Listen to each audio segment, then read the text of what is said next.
Venezuela's government has published brand new textbooks it calls the Bi-centennial Collection. The books highlight the country's 200 years of independence. They also glorify the late President Hugo Chavez.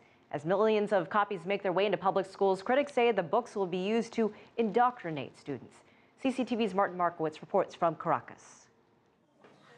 It doesn't take long to flip through textbook pages and come across a picture of former President Hugo Chavez with captions that read, "Chavez commands here," or "Supreme Commander of the Bolivarian Revolution."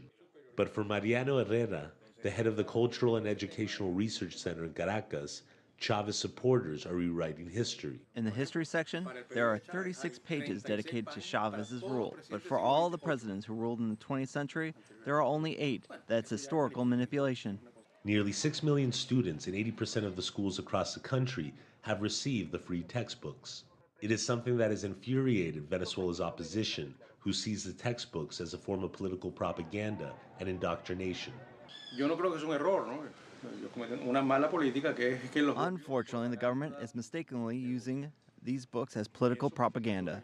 Nowhere in the world is a president allowed to write, "I am the best leader in history and everyone else was bad." The books have struck a chord in this highly polarized country that has seen widespread political unrest against Chavez's successor and protege, President Nicolas Maduro. Government supporters say they are correcting the textbooks that have been written by previous administrations that had a more pro-capitalist view. Indoctrination is a key principle for teaching.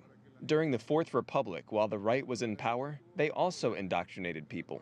I was born then, but I never stopped going to school because of it.